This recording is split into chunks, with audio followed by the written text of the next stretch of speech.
मोर विवाह एक बहुत धनी परिवार रे होइथिला। मु एही कारणरू बहुत खुशी थिली कि सारा जीवन मु निजर ख्वाहिश बा इच्छागुड़ी को दबाई दे गति करुथिली। मोते पैसार कदर एवं कीमतर अंदाज थिला।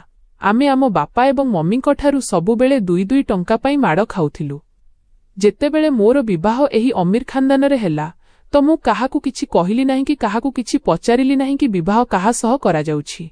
मोते तो एही कथार खुशी थिला कि मु विवाह करी एहिरु बाहरी एक बड़ प्रासाद बा महलकू जीवी, जेउठी आगरे पछरे बहुत चाकर मोर सेवा करिवे एवं मु बसी केवल सेमानंकु हुकुम देबी। कथा मध्य सेमिति ही थिला। मोर बरजात्री जेतेबेले मो घर भितरकू आसिला मु भाबी मध्य पारु नथिली कि एते स्मार्ट एवं दामी कपड़ा पिंधिथिबा लोकमाने जेउमाने मो घरकू आसिछंती सेमाने मो ससुर घर लोक। समस्तंक चेहरारे बहुत सुंदरता एवं चमक थिला। आम साही तो गरीबंक साही थिला। आमे तो सबुबेले सस्ताकार देखिथिलु, किंतु जेतेबेले एही लोकमाने मोते विवाह करी निज घरकू नेई गले तेबे मु सेही घरकू देखि चकित होई रहिगली। घर कौन थिला? राजा महाराजांक प्रासाद भली थिला। सारा दुनियार आलोक एवं सुंदरता सेही प्रासादरे बिछेई होई पड़िथिला। मोते लागिला मु कोनोसी नुआ दुनियाकू आसी जाइछि। घरकू आसीबा परे मोते सबुठु प्रथमे निज स्वामींकू देखिबार बहुत शीघ्रता थिला, कारण मो माँ एवं बापा मोते मो स्वामींक फोटो मध्य देखाई नथिले। केवल कहिथिले कि तुमे आमर भल झियो एवं भल झियो माने निज स्वामींकू देखिबा पई जिद करंती नाही। जदिओ झियोमानंकर एही अधिकार अछि कि सेमाने निजर हेबाकू थिबा स्वामींकू देखिबे, किंतु मो बापा एवं मो माँ एही अधिकार मुठारू छड़ाई नेइथिले। जेतेबेले मु मो ससुर घरे पहुंचिली तो मोर स्वागत मो स्वामींक बदलरे मो सासू कले एवं मोते मो स्वामींकरे बसाइबा बदलरे मो सासूंकरे ही बसाई दियागला। मु भाबिथिली बोधहुए सेमाने कोनोसी रीतिनीति करुथिबे।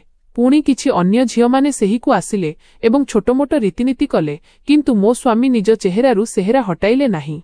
मु तो निजे नजर नुआई बसिथिली। मु मो स्वामींकू सेही समयरे देखिपारिली नाही। मो किस्मतर दुर्भाग्य। मोते कण जणाथिला कि एबे मो असुविधार समय आरंभ होई जाइछि। सबु झियोमानेरू चालिजिबा परे मु आशा करुथिली कि मो सासू मोते नेई मो स्वामींकरे छाड़ी देबे, किंतु सेमिति किछि हेला नाही। सेकू बाहारू बंद करी चालीगले। मु पछरे तांकू अपेक्षा करी रहीगली। पाखापाखी अधघंटा बीतीगला, किंतु जेतेबेले मो सासू आसिले नाही मोते चिंता हेबाकू लागिला। काले से मोते बंद करी चालीगले कि? मनरे अजब धरणर चिंता आसुथिला। स्वामींकू भेटिबार मध्य शीघ्रता थिला, कारण विवाह परे प्रतिटी नारीर एही इच्छा थाए कि तार स्वामी ताकू भल पाऊ, भल पाइबार अभिव्यक्ति करू, तार सुंदरतार प्रशंसा करू एवं बहुत सारा प्रेमभरा कथा हेउ, किंतु एठारे तो एमिति किछि हेउनथिला। बसी बसी मो अंटा बिंधिबाकू लागिलाणी। एहा पूर्वरु कि मु सेयरु उठी कबाट पाखकू जाउथिली र कबाट जोररे खोलिला एवं मो सासू कौनसी झड़ भली रूम भितरकू आसिले, किंतु आश्चर्य सेतेबेले हेली जेतेबेले सेकू भितरु किळिदेले। एही काम तो मो स्वामींकर हेबा कथा मु मने मने भाबुथिली। मु नजर उठाई मो सासूंकू देखिली तेबे से मो पाखकू आसी बसी सारिथिले। मो सासू मोते बहुत ध्यानर सह देखुथिले। पुणी किछि समय परे कहिले, झियो मु भल भावे जानिछि तुम मनरे कौन चलीछि। तुमे एहा ही भाबुछ कि मो स्वामीकू एपर्यंत काहींकी आसिले नाही एवं मो सासू बारंबार रूम भितरकू काहींकी आसुछंती एवं तुमकू रूम भितरे काहींकी बंद करी देउछंती। तो बस झियो, मु चाहू नाही कि तुम सुंदरताकू काहार नजर लागू। मु तुमकू तुम स्वामी पाखकू निश्चय पठाइबी, किंतु एबे तार समय आसी नाही। तेणु वर्तमान मोरे ही बसिथाए एवं हो एमिति कर कि एही कपड़ा बदलाई दियो एवं कौनसी आरामदायक कपड़ा पिंधि दियो जेपरि तुमकू सोइबारे सुविधा हेबो। मो सासू बहुत भल थिले। तांको चेहरारू ही सौम्यता देखा जाउथिला। से पूजापाठरे मध्य बहुत विश्वास रखुथिले। मोते मध्य खुशी लागिला कि चाल भल कथा जे मो सासू बहुत अधिक आधुनिक नुहंती, कारण मु निजे सीधा साधा एवं गरीब झियो थिली एवं जदि कौनसी मॉडर्न घरकू आसीथांती तेबे मो जीवन कष्टकर होइथांता। सेमिति भी मोते एपर्यंत फैशन करिबा, मेकअप करिबा आसुनथिला। मु चुपचाप बसी रहिली। मु कपड़ा बदलाई देली एवं पुणी किछि समय भगवानंको आगरे छिड़ा होई निज मनर शांति पाई भगवानंको पूजा कली। पूजा सरिबा परे मुकु आसी सोई पड़िली एवं जानी पारिली नाही मोते केतेबेले निद आसीगला। जेतेबेले मु आखि खोलिला तो मु मो सासूंकरे ही थिली, किंतु मोते खराप लागिला नाही, कारण मो सासू मोर बहुत जत्न नेउथिले। तेणु मु काहींकी खराप मानिथांती। मो सासू आसी मोते सबुज रंगर एक पोशाक पिंधाई देले କହିଲେ, ଏହା ପିନ୍ଧିଦିଅ, ମୁଁ ତୁମକୁ ଅତିଥିମାନଙ୍କ ସହ ଦେଖା କରାଇବି। ଏବେ ଦିନ ହୋଇଗଲାଣି, ତୁମେ ତୁମ ସ୍ୱାମୀଙ୍କୁ ପରେ ଦେଖିବ, ବର୍ତ୍ତମାନ ଅତିଥିମାନଙ୍କୁ ଭେଟିବା ଜରୁରୀ। ଅତିଥିମାନେ ତୁମକୁ ଦେଖିବାକୁ ଆସୁଛନ୍ତି। ମୁଁ ଖୁସି ହୋଇଗଲି।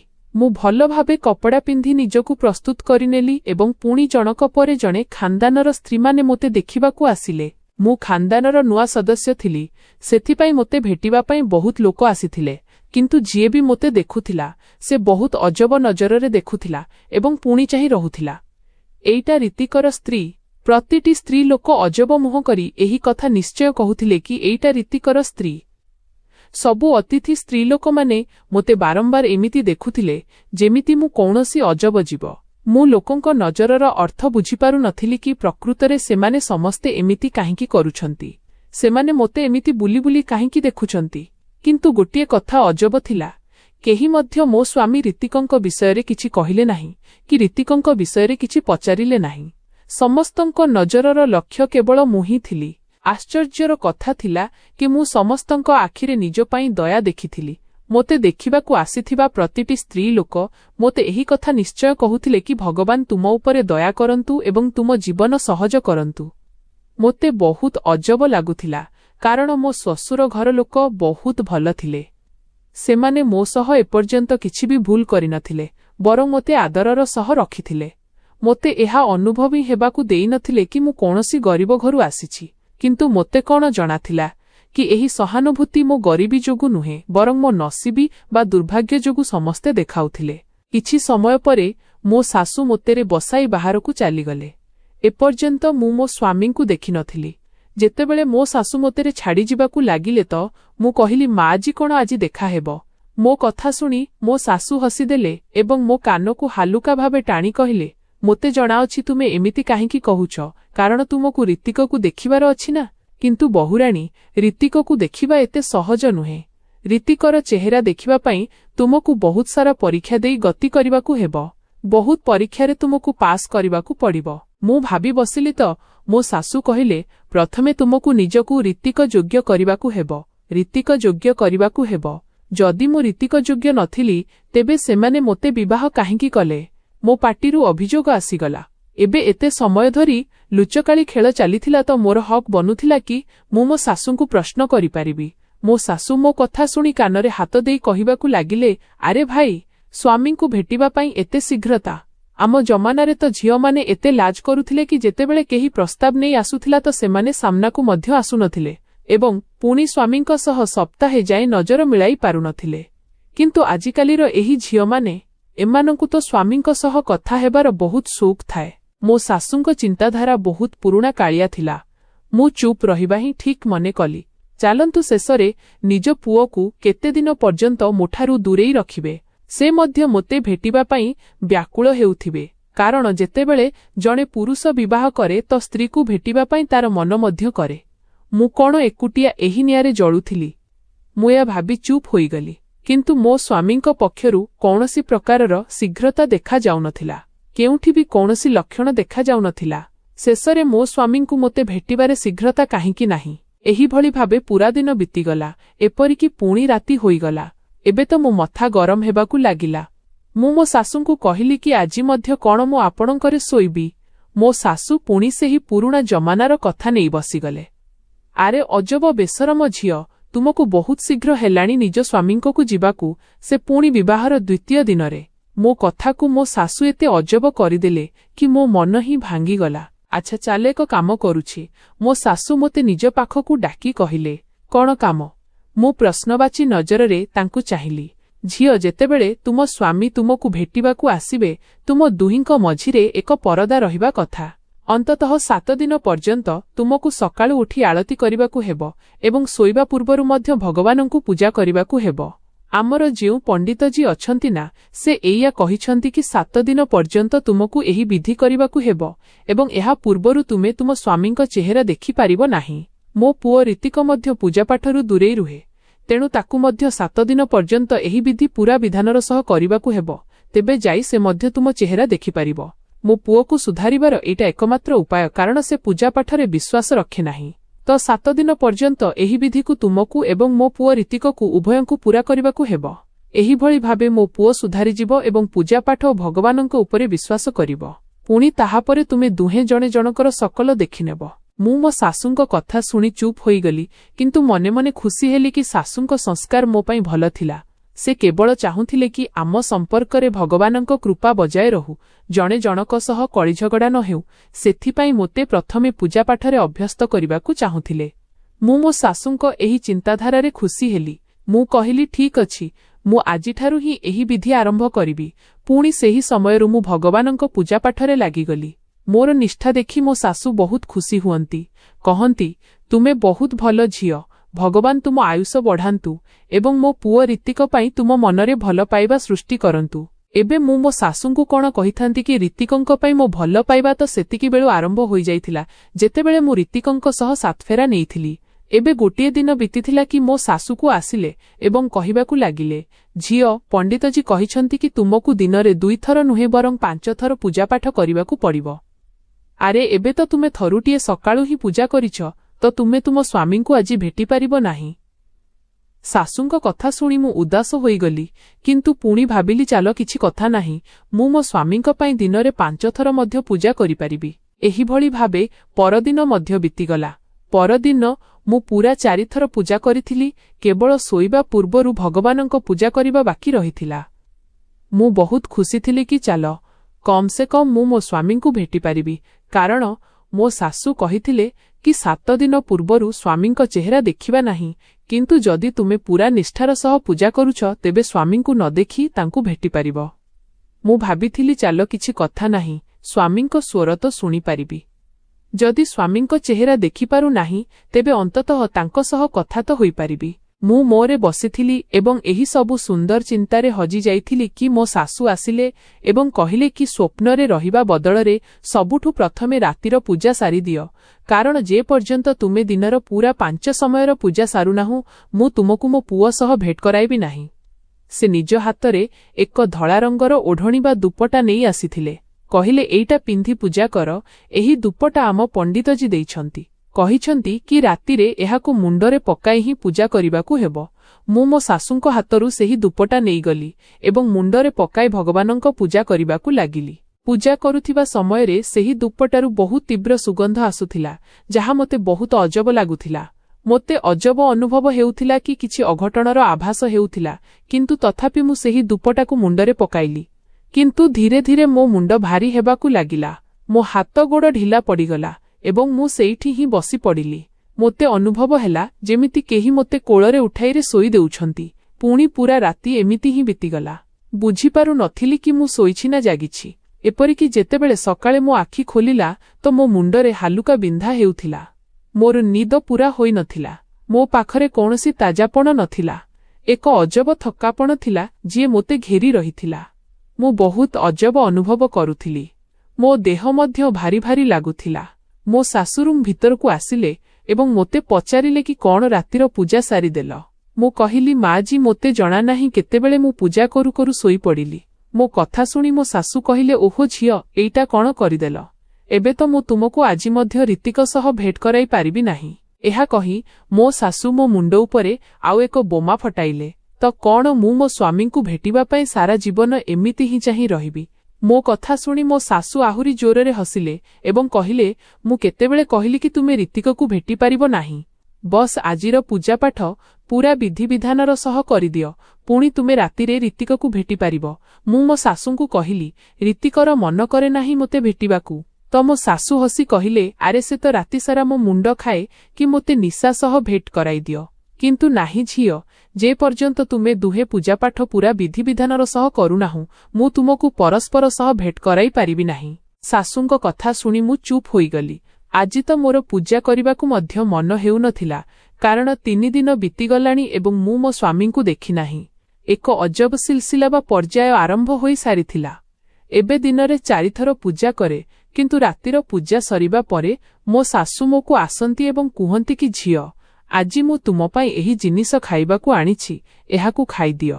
ମୁଁ ସେହି ଜିନିଷ ଖାଇଦିଏ ଏବଂ ତାହା ଖାଇବା ମାତ୍ରେ ହିଁ ମୋତେ ନିଦ ଆସିଯାଏ। ମୋ ଶାଶୁ କେତେବେଳେ ଖଜୁରୀ ନେଇ ଆସନ୍ତି ତ କେତେବେଳେ କ୍ଷୀର ଗିଲାସ ତ କେତେବେଳେ କ୍ଷୀରି। ଅଣାଯାଇଥିବା ଜିନିଷଗୁଡ଼ିକୁ ଖାଉଥାଏ। बस एमिति लागे कि मो पाखरे केही अछि मु काहाकू निज आलिंगनरे अनुभव करुथिली किंतु गोटिए राति मु भाबिनेली कि मु सत्य जाणिकरी रहिबी कि शेषरे रातिरे मो पाखरे किए थाए मो सासू मोते सुआई देबा भली जिनिस काहींकी खुआंती एवं पुणी राति हेबा मात्रे जेमिति मो सासू मो पाखकू आसिले कहिले झियो मु तुम पई एही जूस नेई आसीछि एहाकू पी दियो तुमकू शक्ति मिलिबो देखंती दिनकू दिन केमिति दुर्बल होई जाउछ मु तांको आडकू देखिली मध्य नाही एवं कहिली नाही माजी आजी जूस पीबाकू आदौ मन हेउ नाही आपण एहाकू फेराई नियंतु रातिर पूजा मध्य करिवार अछि त मु पूजा करिबाकू जाउछि मु प्राय एक सप्ताहरु चेष्टा करुथिली कि रातिर पूजाकू पूरा करिदेबी किंतु मु रातिर पूजा करिपारु नथिली एहा पूर्वरु ही मोते निद आसी जाउथिला सेथिपई आजी मु भाबी नेइथिली कि किछि भी खाइबी नाही कि पीबी नाही एवं पूजा पूरा करिबी किछि कथा नाही पूजा मध्य करिदेबो किंतु प्रथमे एही जूस पी दियो किंतु मु मो सासूंकू कहिदेली कि मोते जूस पीबाकू नाही मोर एपरी भाव देखि मो सासू मोते छाड़ी चली गले से बुझी जाइथिले कि एबे मु तांको प्रलोभनरे आसीबाकू नाही किछि समय परे मो सासू रूम भितरकू आसिले बहुत तीव्र परफ्यूम बा सुगंधित द्रव्य लगाइथिले सुगंध कारणरू मोते मुंड बुलाइला मु नाक बंद करी बसी रहिली मु पूजा करिबाकू प्रस्तुति करुथिली मो सासूंको चेहरारू सफा जणा पडुथिला कि मोते जाग्रत अवस्थारे देखि से व्यतिव्यस्त अछंती तृतीय थर मो सासू मोकू आसिले मोते बहुत अजब लागुथिला कि मो सासू मोकू बारंबार काहींकी आसुछंती एही थर तांको हातरे एक धळा रंगर चादर थिला कहिले बहु मु तुमकू केते थर कहिछि कि पूजा करिबा पूर्वरु एही धळा चादर घोडेई होई जाओ एई नियो मु तुम पई नुआ चादर आनिछि एहाकू नियो मु भाबिली शेषरे चादर घोडेई हेबारे कि असुविधा अछि मु मो सासूंको हातरू सेही चादर नेई मो मुंडरे पकाइली एवं पुणी मो सह सेया हेला जाहा मु बिल्कुल चाहुनथिली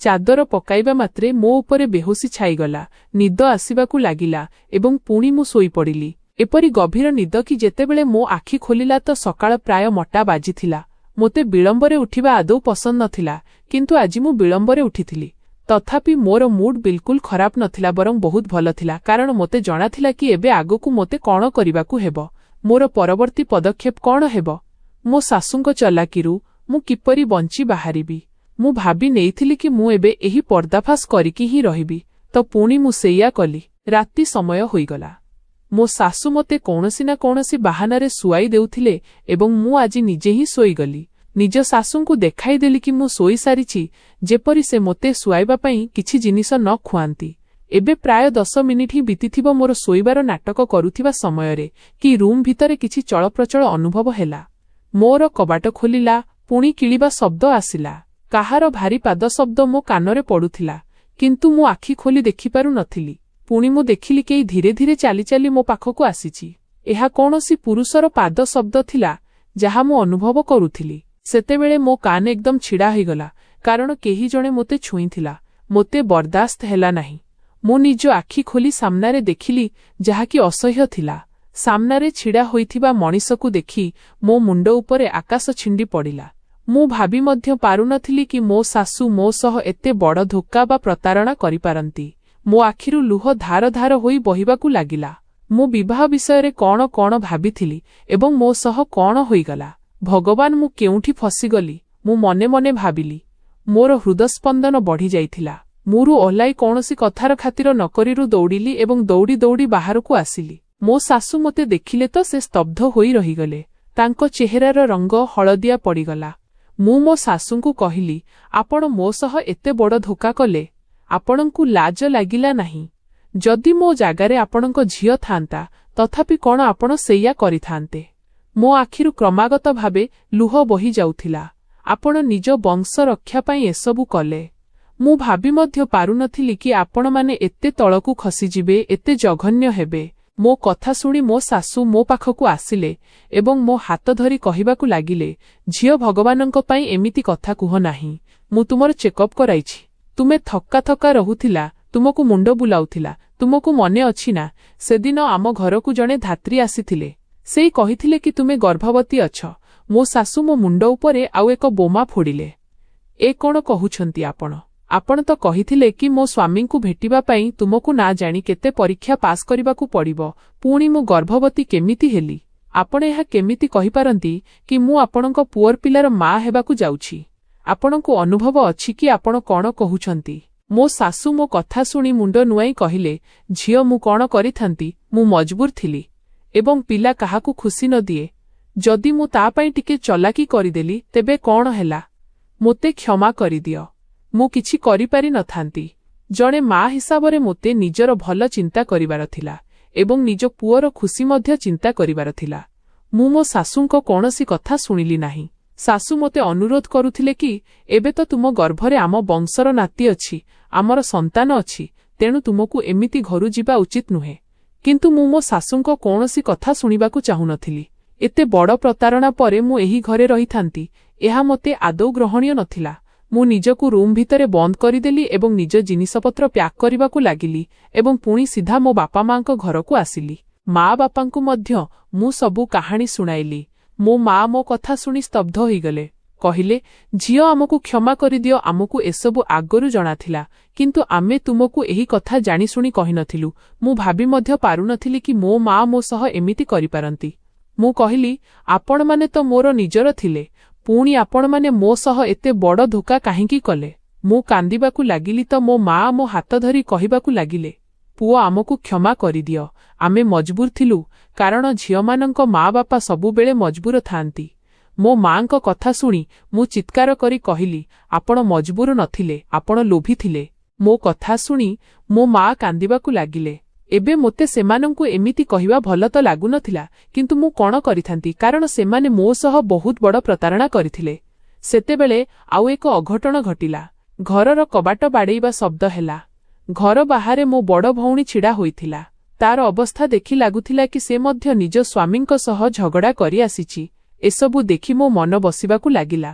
ମୁଁ କହିଲି, ତୁମେ ମଧ୍ୟ ନିଜ ଘରେ ଶାନ୍ତିରେ ନାହଁ। ତୁମକୁ ଶାନ୍ତି ନାହିଁ ତ ମୋତେ କେମିତି ମିଳିପାରିବ? ତୁମର ବିବାହ ତ ଏତେ ବଡ଼ ଘରେ ହୋଇଛି, ତଥାପି ତୁମେ ଖୁସି ନୁହେଁ, ତେବେ ମୁଁ କେମିତି ଖୁସି ରହିପାରିବି? ଆମ ଘରେ ଟଙ୍କା ପଇସାର ଅଭାବ ଅଛି। ପ୍ରତିଦିନ ଘରେ କଳିଝଗଡ଼ା ହେଉଛି। ମୋ ସ୍ୱାମୀ ମୋତେ ମାଡ଼ ମାରୁଛନ୍ତି। ବେଳେବେଳେ ଖାଇବା ମୁଠେ ପାଇଁ ମଧ୍ୟ ଆମେ ହଇରାଣ ହେଉଛୁ।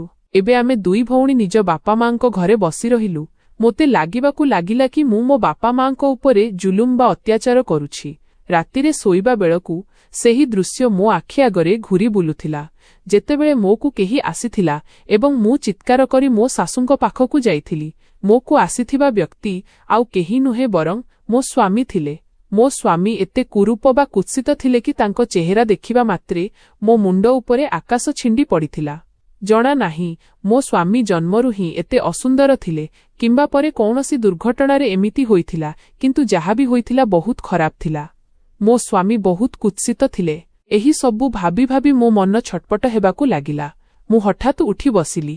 ମୋତେ ଲାଗିଲା କି ମୁଁ ମୋ ବାପା ମାଙ୍କ ସହ ବହୁତ ଭୁଲ କରୁଛି। ମୋ ବାପା ମା ଯାହା ବି କଲେ ତାହା ମଜବୁରିରେ କଲେ, କାରଣ ଆମେ ବହୁତ ଗରିବ ଲୋକ ଥିଲୁ ଏବଂ ଗରିବ ଝିଅକୁ ବିବାହ କରିବାକୁ କେହି ଆସନ୍ତି ନାହିଁ। ସମସ୍ତେ ଯୌତୁକର ଲୋଭୀ ଥାଆନ୍ତି। ଯଦି ମୋ ସ୍ୱାମୀ ଅସୁନ୍ଦର, ତେବେ କଣ ହେଲା? ତାଙ୍କ ଚେହେରା ଦେଖି ମୋତେ ଡର ତ ବହୁତ ଲାଗିଥିଲା। ମୁଁ ବେହୋସ ହେଉ ହେଉ ବଞ୍ଚିଥିଲି ଏବଂ ଏହି କଥା ମୋ ବାପା ମା ମୋ ପାଖରୁ ଲୁଚାଇଥିଲେ। କିନ୍ତୁ ସେମାନେ କଣ କରିପାରିଥାନ୍ତେ? ମୋ ବାପା ମାଙ୍କର ମଧ୍ୟ ମଜବୁରି ଥିଲା ଏବଂ ମୋ ଶାଶୁଙ୍କର ମଧ୍ୟ ମଜବୁରି ଥିଲା। ସେ ମଧ୍ୟ ନିଜ ପୁଅର ଖୁସି ଚାହୁଁଥିଲେ, ନିଜ ବଂଶର ଉତ୍ତରାଧିକାରୀ ଚାହୁଁଥିଲେ। ଏହି କଥା ମୋ ସ୍ୱାମୀ ହିଁ ନିଜ ମାଆଙ୍କୁ କହିଥିଲେ କି ତାଙ୍କ ଚେହେରାକୁ ତାଙ୍କ ସ୍ତ୍ରୀଙ୍କଠାରୁ ଲୁଚାଇ ରଖାଯାଉ, କାରଣ ଏତେ କୁତ୍ସିତ ମଣିଷ ସହ କୌଣସି ବି ଝିଅ ରହିବାକୁ ପସନ୍ଦ କରିବ ନାହିଁ। ପୁଣି ମୁଁ ମୋ ବାପା ମାଙ୍କ ଗରିବୀ ଏବଂ ମଜବୁରିକୁ ଦେଖି ଏକ ନିଷ୍ପତ୍ତି ନେଲି। ନିଜର ସେହି ଅସୁନ୍ଦର ସ୍ୱାମୀଙ୍କ ସହ ରହିବା ପାଇଁ ମୁଁ ପ୍ରସ୍ତୁତ ହୋଇଗଲି। ମୁଁ ମୋ ଜିନିଷପତ୍ର ବାନ୍ଧିଲି ଏବଂ ପୁଣି ନିଜ ଶ୍ୱଶୁର ଘରକୁ ଫେରି ଆସିଲି, ଯେଉଁଠି ମୋ ସ୍ୱାମୀ ଏବଂ ମୋ ଶାଶୁ ମୋତେ ଅପେକ୍ଷା କରୁଥିଲେ। ମୋ ସ୍ୱାମୀଙ୍କ ମୁଣ୍ଡ ମୋ ଆଗରେ ନଇଁ ଯାଇଥିଲା ଏବଂ ସେ ମୋତେ କ୍ଷମା ମାଗୁଥିଲେ। ମୋତେ କ୍ଷମା କରିଦିଅ, ମୁଁ ତୁମ ସହ ବହୁତ ଖରାପ କରିଛି, ତୁମକୁ ଧୋକା ଦେଇଛି, ତୁମର ଆଶା ଏବଂ ସ୍ୱପ୍ନକୁ ଭାଙ୍ଗି ଦେଇଛି। କିନ୍ତୁ ବିଶ୍ୱାସ କର, ମୁଁ ମନରୁ ବହୁତ ଭଲ। ତୁମେ ଯେମିତି କହିବ ମୁଁ ସେମିତି ହିଁ କରିବି। ମୋ ଶାଶୁ ମଧ୍ୟ ମୋତେ କ୍ଷମା ମାଗୁଥିଲେ, କହୁଥିଲେ, ଝିଅ ଆମକୁ କ୍ଷମା କରିଦିଅ, ଆମର ମଜବୁରି ଥିଲା। କେଉଁ ମା ଏମିତି ହେବ ଯିଏ ଚାହିଁବ ନାହିଁ କି ତାର ପୁଅର ସଂସାର ଗଢ଼ି ନ ଉଠୁ ଏବଂ ତାର ବଂଶକୁ ଉତ୍ତରାଧିକାରୀ ନ ମିଳୁ? ମୁଁ ମୋ ଶାଶୁ ଏବଂ ମୋ ସ୍ୱାମୀଙ୍କୁ କ୍ଷମା କରିଦେଲି। ଏହା ତ ମୋତେ ଜଣାଥିଲା କି ରୀତିକ ଜଣେ ବହୁତ ଭଲ ସ୍ୱାମୀ ପ୍ରମାଣିତ ହେବେ ଏବଂ ମୋର ବହୁତ ଯତ୍ନ ନେବେ, ଏବେ ଯିଏ ବି ଥିଲେ ଯେମିତି ବି ଥିଲେ ରୀତିକ ହିଁ ମୋ ସ୍ୱାମୀ ଥିଲେ ସେଥିପାଇଁ ମୁଁ ମୋ ସ୍ୱାମୀଙ୍କୁ କ୍ଷମା କରିଦେଲି ଏବଂ ନିଜ ସ୍ୱାମୀଙ୍କ ଘରେ ହିଁ ରହିବାକୁ ନିଷ୍ପତ୍ତି ନେଲି।